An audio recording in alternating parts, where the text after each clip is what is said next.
लेकिन राजेश पायलट का कद इतना बड़ा था, हर नेता उन्हें लाइक करता था, प्रेरणा उनसे मिलती थी और जबरदस्त प्रेरणा, वो प्रेरणा स्रोत थे। गरीबी से उठकर किस तरह से इतने बड़े नेता बने और इतने इंटेलिजेंट थे कि उस विश्वविद्यालय में उन्होंने स्टडी की जहां पर बड़े बड़े लोगों ने की थी। तो देखिए वो इतने इंटेलिजेंट नेता थे, इतने बड़े दिग्गज नेता थे कि वो राम राम साहब बोलते थे। मेरे को ध्यान है, मेरे पिताजी बताते, मेरे पिताजी के अच्छे रिश्ते थे उनसे, तो वो राम राम साहब बोलते थे। तो पूर्वी राजस्थान का जो हिस्सा है, मतलब इतना चलन हो गया राम राम सा का।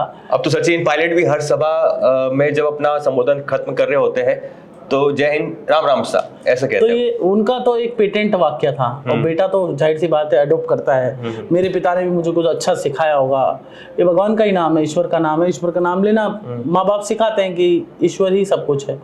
तो उनके पिता का एक ये था कि आज जो राम की बात कर रहे हैं, आज भगवान श्री राम की बात होती है, राजनेता एक दूसरे पर आरोप प्रत्यारोप भी लगाते रहते हैं, मैं देखता रहता हूँ। लेकिन राम राम सा का चलन राजस्थान में किसी नेता ने शुरू किया तो वो राजेश पायलट थे। उसका श्रेय राजेश पायलट को जाता है। बिल्कुल। और बड़ी बात देखिए, इसमें दो एंगल है। एक तो आप सियासी एंगल जो आप कह रहे हैं कि शक्ति प्रदर्शन भी कह सकते हैं, लेकिन दूसरा एंगल ये है कि लोगों को प्रेरणा मिलती है, यूथ लीडर्स को। सचिन पायलट के पिता स्वर्गीय राजेश पायलट, हालांकि आप सचिन पायलट से प्रेरणा लेने लगे। आज देखिए बड़ी बात ये थी कि 8 सांसद उस सभा में शामिल हुए। विजेंद्र ओला सचिन पायलट गुट से आते हैं, झुंझुनू से वो शामिल हुए। मुरारलाल मीणा जो दौसा से हाल ही में सांसद बने वो भी शामिल हुए, वो उनके गुट से आते हैं। हरिश्चंद्र मीणा वो भी उनके गुट से आते हैं, वो भी शामिल हुए। भजन लाल जाटव ये बड़ा एक नाम है क्योंकि ये सचिन पायलट गुट से भी आते हैं और गहलोत से भी करीबी हैं, तो ये भी एक शामिल हुए क्योंकि पूर्वी राजस्थान में धौलपुर से करौली जो धौलपुर से चुनाव लड़े। संजना जाटव सचिन पायलट गुट्स की आती है, भरतपुर से भी हाल ही में सांसद बनी, यंग सांसद कहा जा रहा है कि 26 साल की सांसद बनी। राहुल कसवा ये बड़ा नाम है। देखिए राहुल कसवा सचिन पायलट के कार्यक्रम में आते हैं, पिता के कार्यक्रम में। हालांकि उनको कहा जा रहा था कि ये जो टिकट है, राहुल कसवा जो सांसद जीत के आए चूरू से, ये टिकट कहा जाता है डोटासरा के खेमे से है। लेकिन इस कार्यक्रम में आना ये इशारा करता है कि इस टिकट में भी पायलट की भूमिका रही है। और कुलदीप इंदौरा ये पायलट कैंप से ही माने जाते हैं। उम्मीदराम बेनीवाल, इसमें भी कहा जा रहा था कि ये दोनों तीनों की मिली जुली टिकट है। तो ये आना उम्मीदराम बेनीवाल का ये भी कहीं ना कहीं इशारा करता है कि पायलट का कद आने वाले समय में बढ़ने वाला।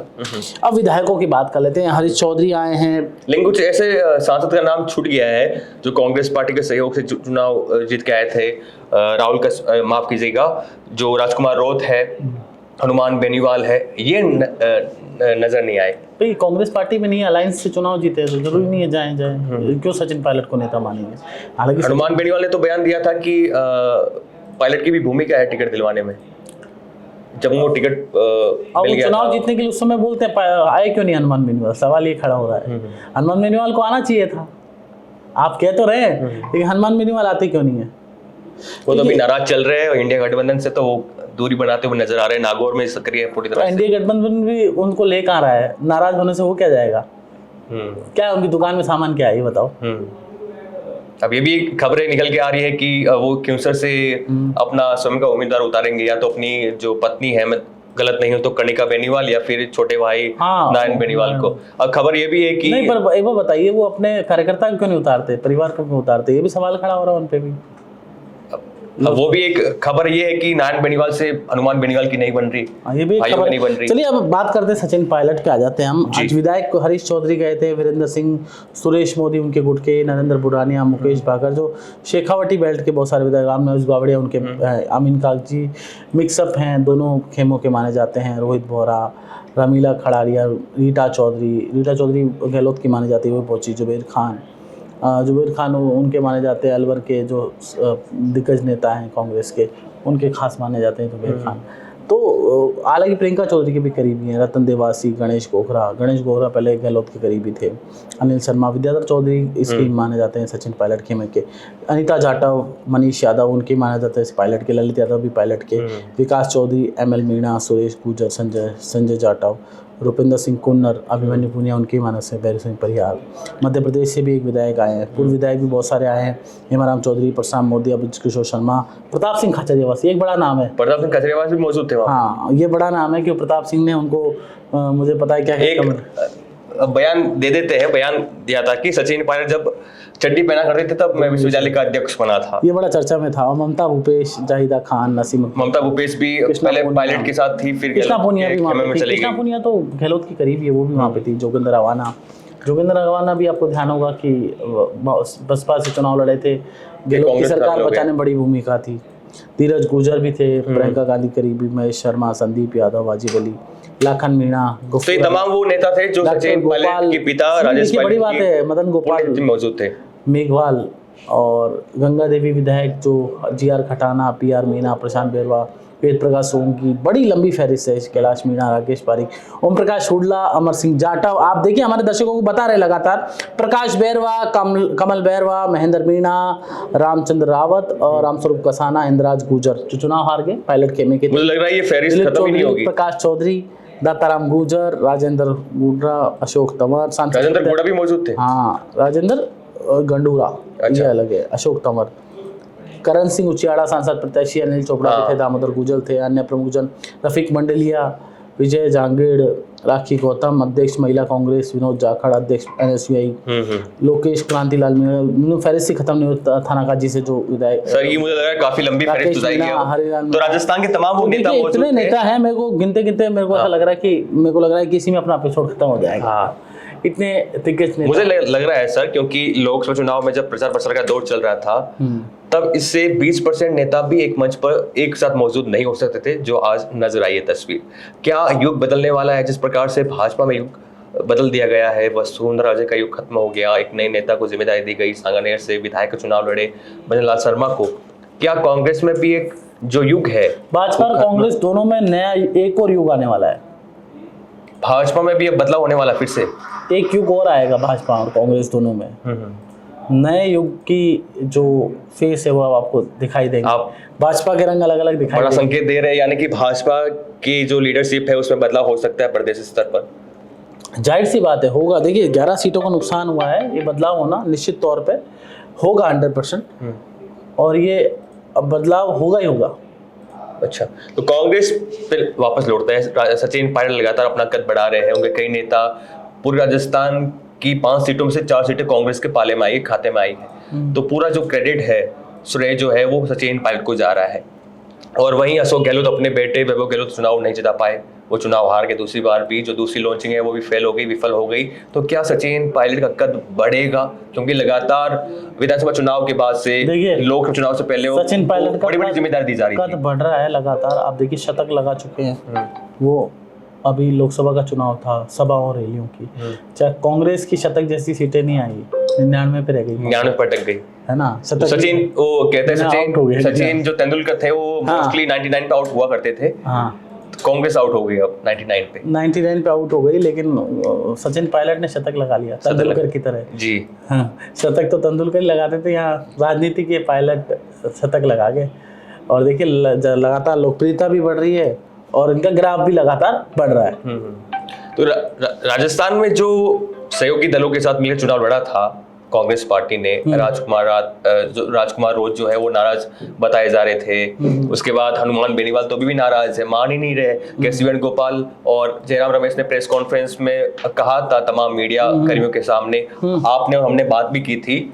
तो उस वक्त हनुमान बेनीवाल का जो बयान आ रहा था उस पर उन्होंने बयान दिया कि हमारी बात हुई है, केसी वेणुगोपाल ने कहा कि सब कुछ ठीक है। तो हनुमान बेनीवाल अभी मान क्यों नहीं रहे? क्या लगता है आपको, ये उनका कुछ कदम है, राजनीतिक कदम है उनका, हनुमान बेनीवाल रणनीति है उनकी, या फिर क्या मानते हैं? देखिए हनुमान बेनीवाल को चाहिए अलग तरह के नेता है वो, कि उनकी रेस्पेक्ट बरकरार रहे, उनसे पूछते रहें, उनसे बात करते रहें, उनसे बात करते रहे नियमित तौर पे। अगर उनको वैल्यू नहीं देंगे तो फिर वो इस तरह के बयान उछालते रहते हैं उनके। वो पुराना ट्रैक रिकॉर्ड रहा है उनका, तो ये तो कोई बड़ी बात नहीं है। हालांकि वो केसी वेणुगोपाल ने, हमने कल भी हमारे दर्शकों को बताया था कि उन्होंने एक प्रेस कॉन्फ्रेंस करके कहा कि भाई सब कुछ ऑल इज गुड, लेकिन मुझे लग रहा नहीं ऑल इज गुड। तो खींवसर में मुकाबला कैसे होगा? भाजपा की बात करते, क्योंकि आप काफी सालों से भाजपा पार्टी में आपके संपर्क है, सूत्र भी है, खबरें निकाल के लाते हो आप, यानी कि आपको पता लग जाता है क्या कुछ बदलाव होने वाला है। के लिए बोल रहे हैं आप? खींवसर में भाजपा का उम्मीदवार कौन होगा? क्या रविंद्र राम डांगा होंगे जो पिछली बार वो हनुमान बेनीवाल के सामने मुझे थे? ज्योति मिर्धा का अब लग नहीं रहा, क्योंकि 2 बार मौका देने के बाद लगातार 2 बार हारना ये बीजेपी के लिए भी ठीक नहीं रहेगा उनको मौका देना। मैं तो स्पष्ट रूप से बोल रहा हूँ, एज एन जर्नलिस्ट बोल रहा हूँ, क्योंकि जिस तरह से उनको मौका 2 बार दिया गया और उनको पार्टी के भी अंदर भी जिम्मेदारी दी गई, उनको कांग्रेस पार्टी से बीजेपी में लाकर 2 बार चुनाव और दोनों बार हारना, तो ये बड़ा सेटबैक है भारतीय जनता पार्टी के लिए। मुझे लगता है कोई नया चेहरा इस चुनाव में सामने। ज्योति मिर्धा ने तो कहा है कि अगर अकेले आते अपने पार्टी के बलबूते पर तो जमानत जब्त हो जाती। देखिए ज्योति मिर्धा बौखलाई हुई है, कुछ भी कह सकती है। अगर उनको इतना दम होता तो वो परफॉर्मेंस देके दिखाती। मैं तो साफ कह रहा हूँ। लेकिन जो मार्जिन है वो 40-45 हज़ार का है। देखिए जो बहुत बड़ा मार्जिन है, 40-45 हज़ार मजाक थोड़ी है।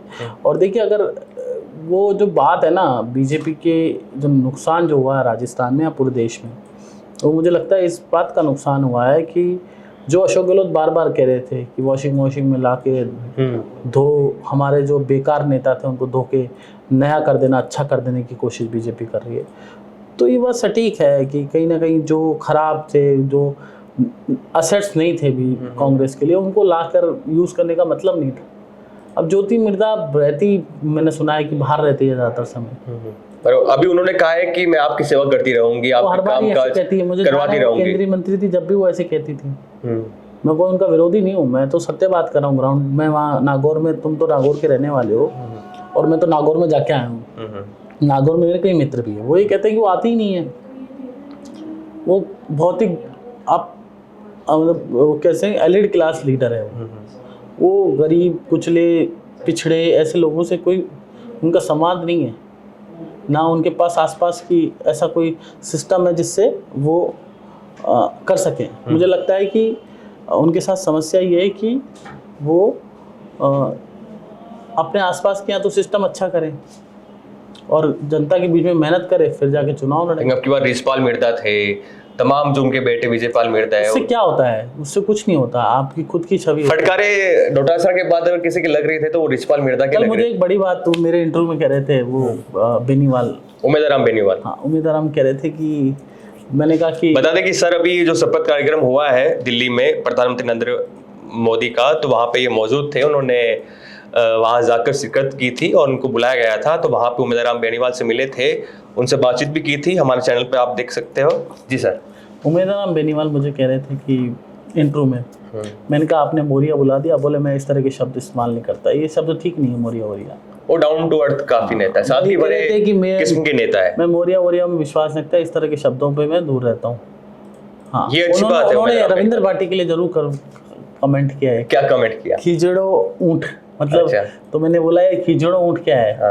मैंने उनसे पूछा, क्योंकि चर्चा चल रही थी पूरे बाड़मेर जब हम चुनाव में गए थे, तो उन्होंने कहा हेमाराम चौधरी ने भी बयान दिया था। हाँ, तो मैंने बोला वो खिजड़ो ऊंट मतलब पागल सा ऊंट होता है ना, जो किधर भी घूम जाता है, रहता है, किधर भी चले जाता है, मतलब उसका कोई सिर पैर नहीं है। अच्छा, खिजड़ो ऊंट का मतलब ये होता है। तो उन्होंने बताया कि फिर उसमें नाक में नथ डाल के उसको रोका जाता है, खिजड़ो ऊंट को।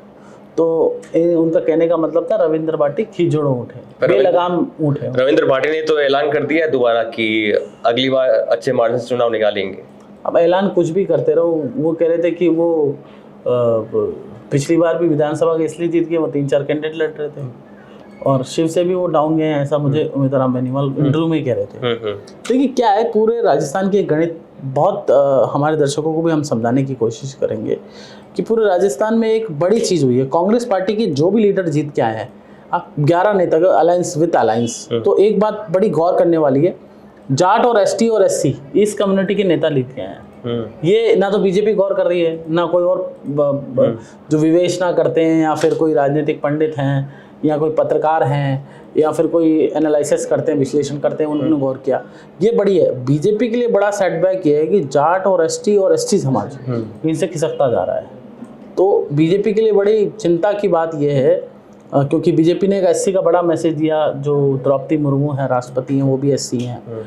अर्जुना मेघवाल को वापस से रिपीट किया है। देखिए डॉक्टर भीमराव अम्बेडकर लॉ मंत्री हुआ करते थे, अम्बेडकर साहब के बाद ये दूसरे से दलित नेता है, दलित नेता है, ऐसी नेता है, उनको अम्बेडकर साहब का एक उपाधि एक तरह से मिली दूसरी बार, और रिपीट किया है मोदी जी ने। तो प्रधानमंत्री की कार्यशैली में कोई मैं गलत नहीं मानता, बहुत जबरदस्त काम है। पहले ये लग रहा था पीएम मोदी का जो काम करने का तरीका है वो जबरदस्त तरीका का। आप देखिए, वापिस से सस्टेंट लॉ मिनिस्टर को करना, और अर्जुन राम मेघवाल बड़े डाउन टू अर्थ लीडर हैं, ग्राउंडेड लीडर हैं, जमीन से जुड़े हुए हैं। उनके पास जितने भी कार्यकर्ता राजस्थान से जाते हैं, मैं आपको बताता हूँ, मनीष हमारे दर्शक भी सुन रहे होंगे, कि सबकी मदद करते हैं वो, जो भी आता है उनकी प्रॉब्लम्स पूछते हैं और वो करते हैं। तो देखिए, और मोदी की कार्यशैली पर जो लोग सवाल उठा रहे हैं वो गलत सवाल उठा रहे हैं। प्रधानमंत्री की जबरदस्त कार्यशैली थी, और देखिए ऐसे कहते हैं ना कि रजिया फंस गई गुंडों में, तो मोदी तो गुंडों में फंस गए थे, लेकिन वो चक्रव्यूह को तोड़ दिया उन्होंने, गुंडों वाले चक्रव्यूह को, और तोड़ के वापस से बब्बर शेर निकल के आया है। लाइव लोग कुछ भी कहते हैं, तो एक शेर से निकल के आए हैं वापस से, और शेर को इतनी जल्दी शिकार करना जो चाह रहे थे ना, वो इतना पॉसिबल नहीं हो। सर पूरे राजस्थान पर लौटते हैं क्योंकि वीडियो काफी लंबा हो जाएगा। क्या अशोक गहलोत को यहाँ पहुंचना चाहिए था? बिल्कुल, अशोक गहलोत को ट्वीट किया था, सुबह ट्वीट किया था। सर ट्वीट तो सभी करते हैं, अशोक गहलोत की तबीयत खराब होती है तो सचिन पायलट ट्वीट करते हैं कि मैं, अशोक गहलोत की स्वास्थ्य ठीक नहीं, मैं आपको बता दूं, हमारे दर्शकों को भी देख लूंगा, लेकिन अशोक गहलोत को पहुंचना चाहिए था, अपने बेटे को भेजते, खुद नहीं। एक अलग मैसेज आता है राजनीति में कि सब एक है, सब एक है, और ऐसे स्तर पे तो जब सिचुएशन आती है तब तो मिलना चाहिए। देखो मैसेज ये जाना चाहिए, all are on same pitch, मतलब सभी एक पिच पर हैं कांग्रेस पार्टी का। अभी तक ये प्रॉब्लम हो रही है कि एक मैसेज नहीं जा रहा कांग्रेस पार्टी का कि सब एक पिच पे हैं, अभी मैसेज जा रहा अलग अलग। तो ऐसे में अब देखने वाली बात होगी कि मैसेज कब जाता है कांग्रेस पार्टी का। कांग्रेस पार्टी के साथ में मुश्किलें ये हैं बड़ी कि एक तो बड़े लीडर डोटासरा और मुझे लग रहा है सचिन पायलट में कंपटीशन शुरू हो, मुझे लग रहा है कि अब कंपटीशन शुरू होने वाला है। अशोक गहलोत तो थोड़े पीछे रह गए हैं, अब कंपटीशन होगा एक जाट नेता में और एक छत्तीस कौम के नेता माने जाने वाले सचिन पायलट के। देखिए सचिन पायलट का वैसे कंपटीशन नहीं है, सचिन पायलट अलग ही नेता है, केवल राजस्थान में नहीं, अभी तो पूरे देश में। देखिए आप यूपी चल जाइए, डोटासरा भी क्रेडिट ले रहे कि मैं परिषद अध्यक्ष था, और वो डांस कर करके क्रेडिट लेना उनकी आदत। वो तेजस ऊपर ऊपर गाना वायरल करने के पीछे गाना उन्होंने फेमस कर दिया, नेता का मैं मानता हूँ। हाँ, तो गाना तो फेमस कर दिया उन्होंने, तेजस ऊपर ऊपर। देखिए ये गाना तो जबरदस्त फेमस, राहुल कसवा भी उस पे झूमे, उमेद राम बेनीवाल भी झूमे। अब झूम के एक लंबे समय तक राजनीति नहीं की जा सकती ना जी। खैर अब देखते हैं क्या कुछ होता है। क्या कांग्रेस पार्टी जहां पर दो बड़े नेताओं में, दिग्गज नेताओं में अदावत रही है, पहले नेता का नाम है अशोक गहलोत, दूसरे नेता का नाम है सचिन पायलट, क्या इन दोनों नेताओं की अदावत खत्म होकर डोटासरा वर्सेस पायलट की शुरू होगी, वो देखने वाली बात होगी। तो सर एंड करते हैं वीडियो। अगर चैनल को सब्सक्राइब नहीं किया है तो सब्सक्राइब कीजिए, क्योंकि भारत रफ्तार आपको भारत से जुड़ी हुई तमाम गतिविधियों, तमाम घटनाक्रमों से अवगत कराएंगे। राजस्थान से जुड़ी हुई खबरें भी हम आपको लगातार इस तरह से, और विश्लेषण भी मैं और मनीष करते रहेंगे, आपको बताते रहेंगे। और सामान्य भाषा में देखिए, हम ज्यादा ऐसी पत्रकारिता वाली भाषा उपयोग नहीं करेंगे जिससे आप नहीं समझ पा रहे। और आज हमने आपको बताया पायलट, सचिन पायलट किस तरह से ग्राफ उनका बढ़ रहा है, और उनके पिता स्वर्गीय राजेश पायलट की पुण्यतिथि थी।